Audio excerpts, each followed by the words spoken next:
पुण्यातील आता दीनानाथ मंगेशकर रुग्णालयाला उपरती आलेली आहे। यापुढे रुग्णालयामध्ये इमर्जन्सीमधील कुठल्याही पेशंटकडून डिपॉझिट घेतलं जाणार नाहीये। रुग्णालयाच्या विश्वस्त बैठकीमध्ये हा ठराव झाला असून रुग्णालयाच्या मुजोरीमुळे गर्भवतीचा मृत्यू झाल्याचा आरोप करण्यात आलेला आहे।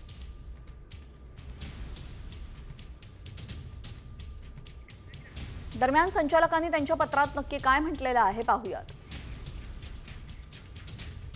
दुर्दैवी घटनेमागे रुग्णालयाचा संबंध जोडणं चुकीचं आहे।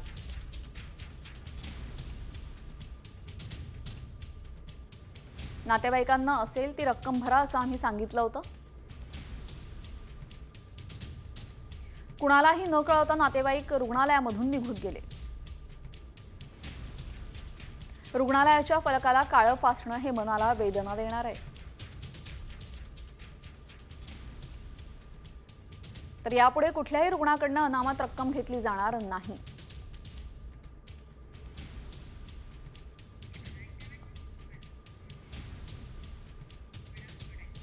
तर पुण्यातील दीनानाथ मंगेशकर रुग्णालयातील घटनेची माहिती आता शरद पवारांनी घेतली असून 10 लाख भरले नाही म्हणून ऍडमिट करून घेतलं नाही असा आरोप मृत तनिषा भिसे हिच्या कुटुंबियांनी केलेला आहे। दरम्यान या प्रकरणाच्या संदर्भात शरद पवार प्रशासनाशी बोलण्याची शक्यता आहे।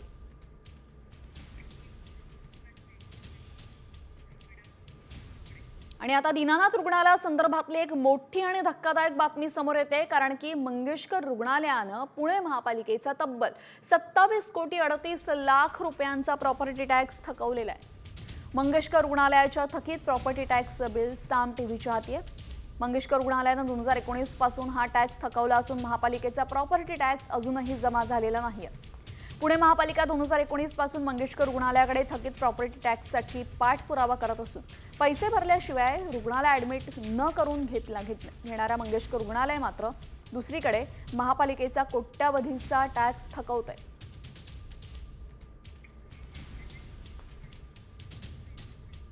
यानंतर सोलापुरामधून एक अत्यंत धक्कादायक आणि गंभीर बातमी समोर येते, कारण की दूषित पाण्यामुळे सोलापुरात 2 शाळकरी मुलींचा मृत्यू झालाय आणि आणखी एका मुलीची प्रकृती गंभीर असल्याचं समजतंय।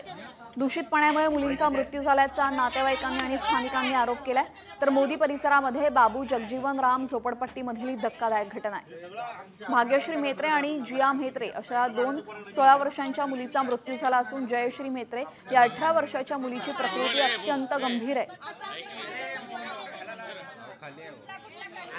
ही जी लोक राहतात त्या सगळ्या गल्लीला अनेक महिना किंवा एखाद्या वर्षभरापासून काही कालावधीसाठी घाण पाणी येतं। मेन चौकात काहीतरी चेंबरमधनं पिण्याची पाईपलाईन गेलेली आहे। त्या चेंबरमध्ये ज्यावेळेस गाळ असतो त्यावेळेस त्यांना घाण पाणी येतं आणि ते चेंबर साफ केल्यानंतर इतर काळी त्यांना पाणी स्वच्छ येतं आणि आत्ता मागच्या 8-10 दिवसात घाण पाणी आलेलं आहे आणि ते पाणी पिल्यामुळं झालं आहे असं त्या कुटुंबाचं मत आहे। ज्या ज्या ठिकाणी कुठल्या चेंबरमधनं जर काय पिण्याची पाईपलाईन पास असतील तर त्या बदलून घेण्याच्या सूचना देऊयात, जेणेकरून इथून पुढे असा प्रकार घडणार नाही। प्रत्येकाचा प्राण महत्त्वाचा आहे। दरम्यान स्थानिकांसोबत बातचीत केलेली आहे आमचे प्रतिनिधी विश्वभूषण लिमये यांनी। पाहूयात। सोलापूर शहरामध्ये पाणीबाणीची स्थिती आपल्याला पाहायला मिळते आणि सोलापूर शहरामधल्या काही भागांमध्ये 5 ते 6 दिवसाआड पाणी मिळतं। खरं तर मी सध्या उभा आहे सोलापूर मधील मोदी जगजीवनराम झोपडपट्टीच्या ठिकाणी। आज पाण्याचा दिवस आहे आणि आपण बघू शकताय की कशा पद्धतीचं पाणी या ठिकाणी आलेलं आहे। खरं तर या ठिकाणी आल्यानंतर एक धक्कादायक बाब आपल्याला समोर या ठिकाणी आलेली आहे।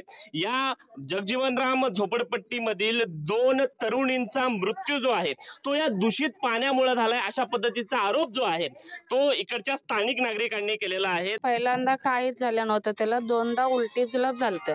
त्या 2दा उलटी जुलाब झाल्या तर माझी वहिनी पण तेवढा परीक्षित नव्हतं मोठ्या दवाखान्याला दाखवायला। इथे साधे सीधा दवाखान्याला दाखवलं, ते डॉक्टर काय म्हटले तुम्ही सिव्हिलला न्यावा, उलटी जुलाबला लगे कमी होईल म्हटले। मग तिथं गेल्यानंतर त्याने डायरेक्ट आयसीयू मध्येच घेतले। कॅमेरा पर्सन तौसिफ शेखचा विश्वभूषण लिमये, साम टीव्ही न्यूज, सोलापूर। यानंतर परंडा शहरामध्ये एक अत्यंत दुर्दैवी घटना घडलेली आहे। एका महाविद्यालयामध्ये निरोप समारंभाच्या कार्यक्रमात भाषण करणाऱ्या एका विद्यार्थिनीचा अचानक मृत्यू झालाय। वर्षा खरात असा मृत्यू झालेल्या विद्यार्थिनीचं नाव आहे। भाषण करता करता तिला भोवळ आली आणि ती खाली कोसळली। त्यानंतर तिला रुग्णालयात दाखल करण्यात आलं। दरम्यान रुग्णालयातील डॉक्टरांनी तिला मृत घोषित केलंय।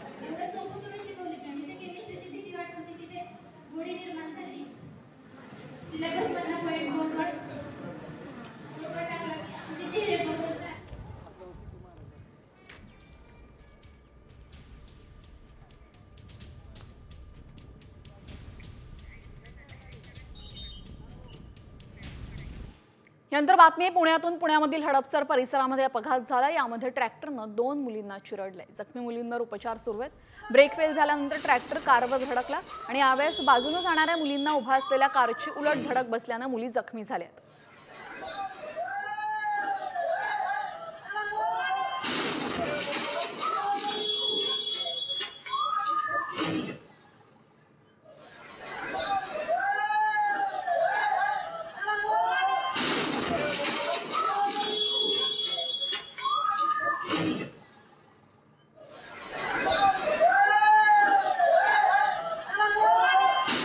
यानंतर राज्यातल्या 36 जिल्ह्यांमधल्या घडामोडी वेगवान स्वरूपात. बार्शी शहरामध्ये प्रमुख भागामध्ये अवकाळी पावसाने तुफान बरसात केलेली आहे. मागच्या 2 दिवसांपासून बार्शी तालुक्यामध्ये अवकाळी पावसाचा धुमाकूळ सुरू आहे. उकाड्याने हैराण झालेल्या बार्शीकरांना या पावसामुळे दिलासा मिळाला असला तरीही शेतकरी मात्र चिंतेत सापडले.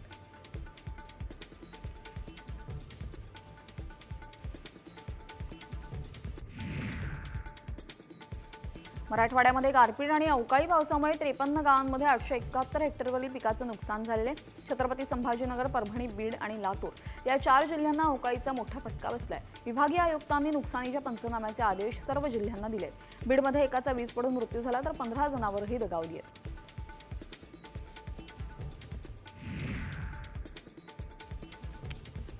भोर तालुक्यामध्ये वादळी वाऱ्यासह अवकाळी पावसामुळे जोरदार हजेरी लावलेली आहे. भोर मार्गे महाडला जाणारा बरंधा घाटातला रस्ता चिखलमय झालेला आहे. भोर ते महाड या 80 किलोमीटरच्या मार्गाचं रुंदीकरणाचं काम सुरू आहे. त्यातच या दरम्यान अचानक पाऊस आल्याने आजूबाजूची माती रस्त्यावर येऊन चिखल झालाय.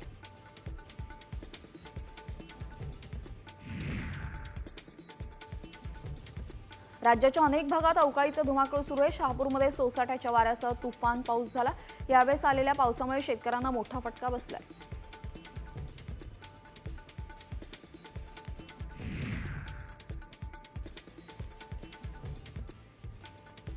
अवकाळी पावसामुळे आंबा बागायतदारांचं लाखो रुपयांचं नुकसान झालंय. आता तोंडाशी आलेला घास पावसानं हिरावून घेतलेला आहे. आंबा बागायतदार त्यामुळे हवालदिल झालेत.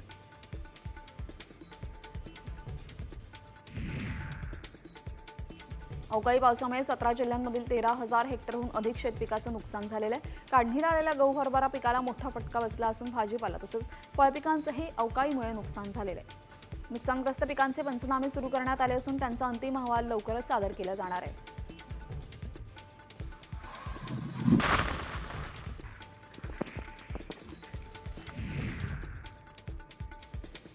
गेल्या 3 दिवसांमध्ये अवकाळी पाऊस आणि गारपिटीमुळे 871 हेक्टर पिकाचं नुकसान झालेलं आहे. 53 गावांमधील 1594 शेतकऱ्यांचं नुकसान झालं असून छत्रपती संभाजीनगर विभागीय आयुक्त प्रशासनाने नुकसानीच्या पंचनाम्याचे आदेश सर्व जिल्ह्यांना दिले आहेत.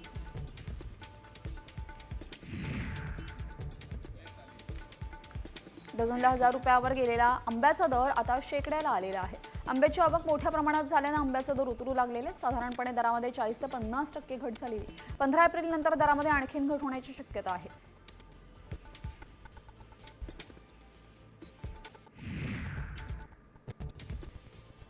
नाशिकच्या येवला इथं वाढत्या तापमानाचा फटका कोबी पिकाला बसलाय. त्यामुळे कोबी पिकाचं मोठ्या प्रमाणात नुकसान होत आहे. त्यातच आता दर सुद्धा कमी झाल्याने लागवडीसाठी झालेला खर्चही निघणं अवघड झालेलं आहे.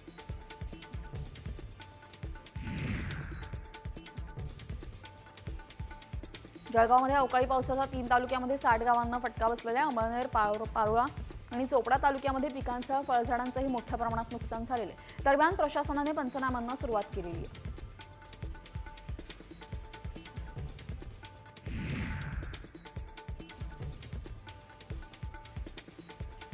अवकाळी पावसामुळे वीटभट्टी व्यावसायिकांचं नुकसान झालेलं आहे. आंबा काजूच्या पिकाप्रमाणेच भट्टी सुद्धा थंड झालेली आहे. उन्हाळ्याच्या 4 महिन्यांमध्ये केल्या जाणाऱ्या वीटभट्टीच्या व्यवसायाला अवकाळी पावसामुळे मात्र मोठा फटका बसलाय.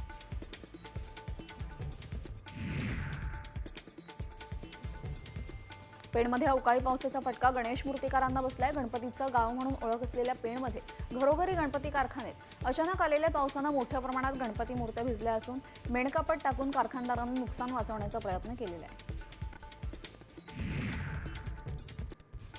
गुहागरच्या शृंगारतळी बाजारपेठेमध्ये हॉटेल्स तसेच बांधकामांचं सांडपाणी सोडल्यामुळे 8 बोरवेल, 1 विहीर बाधित झाली आहे. त्यामुळे ग्रामस्थ संतापले असून दूषित झालेल्या पाण्याचे नमुने प्रदूषण मंडळाकडून तपासणीसाठी नेण्यात आलेले. भविष्यामध्ये पाण्याची व्यवस्था कशी करायची असा सवाल ग्रामस्थांना पडलेला आहे.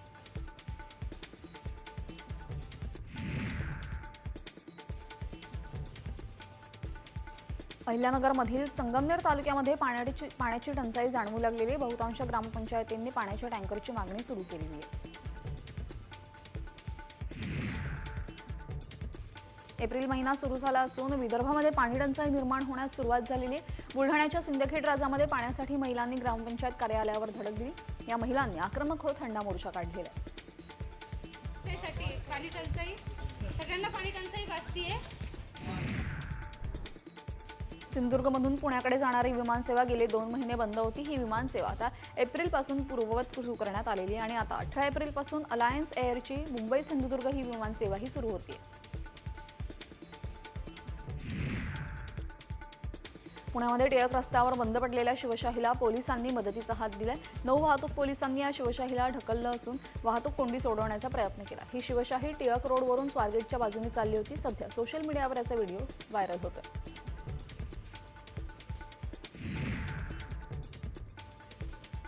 नागपूर शहराचा वृक्षगणनेचा अहवाल दर महिन्याला सादर करा असे निर्देश मुंबई उच्च न्यायालयाच्या नागपूर खंडपीठानं महापालिका आयुक्तांना दिले. 6 फेब्रुवारी 2023ला एका खासगी कंपनीला गणनेचं काम दिलं होतं. मात्र या कामाला विलंब होत असल्याची याचिका नागरिकांनी दाखल केलेली. मुंबईतील म्हाडाने आपला दवाखाना सुरू करण्याची योजना सुरू केलेली आहे. या योजनेअंतर्गत नागरिकांना फक्त 1 रुपयामध्ये डॉक्टरांचा सल्ला आणि 10 रुपयामध्ये तपासणी सेवांचा लाभ मिळणार आहे असं सांगण्यात आले. म्हाडाच्या वसाहतीमध्ये स्थापित करण्यात येणारं क्लिनिक मुंबईकर अत्यल्प खर्चामध्ये उच्च दर्जाची सेवा पुरवली जाणार आहे. राज्यातील कारागृहांमध्ये कैद्यांची संख्या दिवसेंदिवस वाढत असून कारागृहाच्या सुरक्षेसाठी असणाऱ्या अधिकारी आणि सुरक्षा रक्षकांची संख्या कमी आहे. राज्य कारागृह विभागामध्ये जवळपास 40% पदं रिक्त आहेत. त्यामुळे उपलब्ध असलेल्या कर्मचाऱ्यांवर सुरक्षेचा ताण वाढलाय. छत्रपती संभाजीनगर शहरामध्ये मयूर पार्क परिसरात एकावर चाकूनं हल्ला झाला. किरकोळ वादातून हल्ला केल्याची माहिती आहे. या हल्ल्यात तरुण जखमी झाला असून हर्सुल पोलीस ठाण्यामध्ये गुन्हा दाखल करण्याची प्रक्रिया सुरू आहे.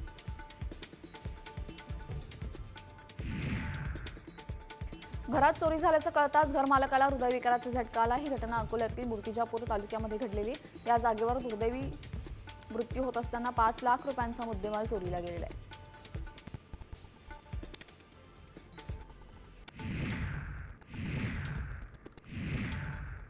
भंडाऱ्याच्या तुमसरमध्ये IPL क्रिकेटच्या 2 जुगार अड्ड्यांवर पोलिसांनी छापेमारी केलेली. या प्रकरणी 3 अटक करण्यात आली असून 6 जण फरार आहेत. एकूण 9 जणांच्या विरोधात गुन्हा दाखल करण्यात आलेला.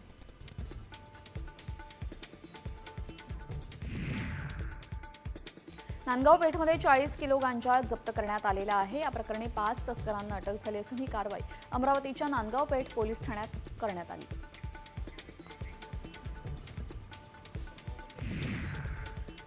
आणि यानंतर बातमी आहे सगळ्यांना सावध करणारी.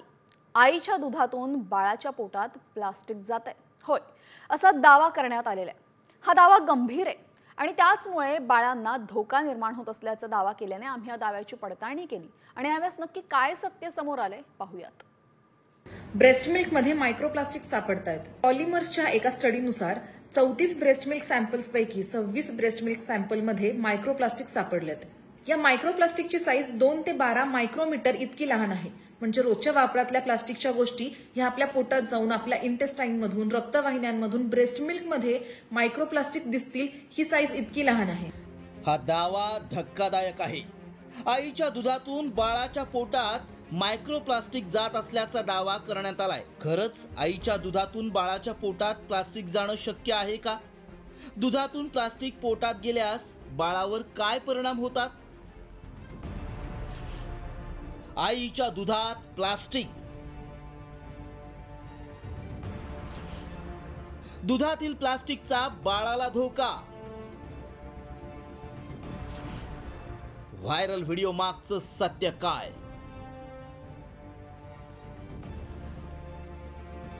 व्हायरल व्हिडिओत केलेला दावा अतिशय गंभीर आहे.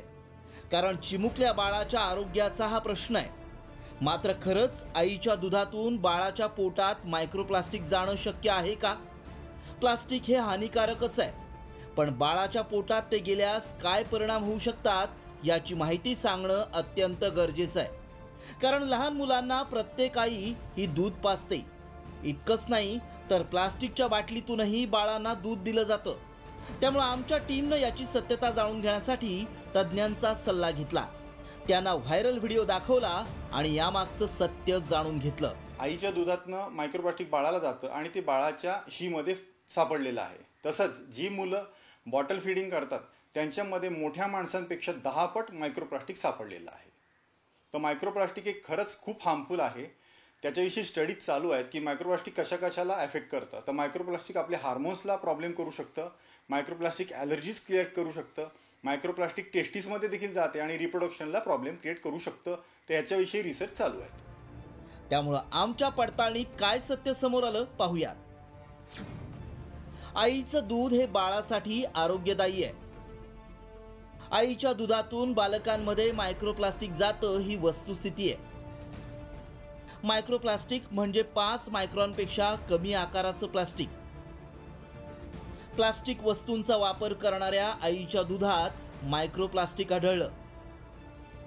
मायक्रोप्लास्टिकमुळे मेंदू, हार्मोन्स, प्रजनन क्षमतेवर परिणाम होतो. 2022 मध्ये नेदरलँडमध्ये संशोधन करण्यात आलं होतं. त्यात 22 व्यक्तींपैकी 17 व्यक्तींमध्ये मायक्रोप्लास्टिक आढळून आलं. भारतातही यावर संशोधन सुरू आहे.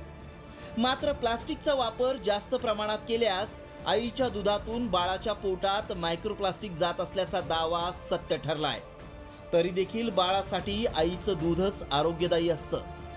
ब्युरो रिपोर्ट, साम टीव्ही न्यूज.